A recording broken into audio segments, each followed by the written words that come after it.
Siapkan kertas apa aja ya, bisa kertas karton dengan ukuran panjangnya sekitar 15 cm dan lebarnya sekitar 7 cm.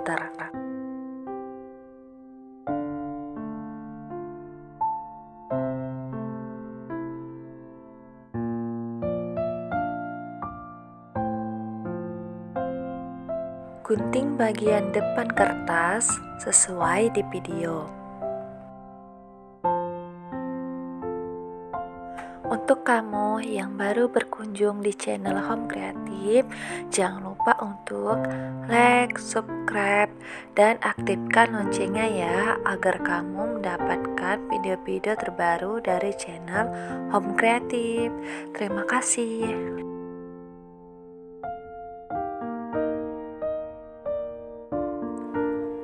Gulung bagian depan kertas satu persatu ya.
Di dalam kartu ucapan, kamu bisa tulis kata-kata atau ucapan untuk ibu kamu ya, atau bisa juga doa untuk ibu kamu.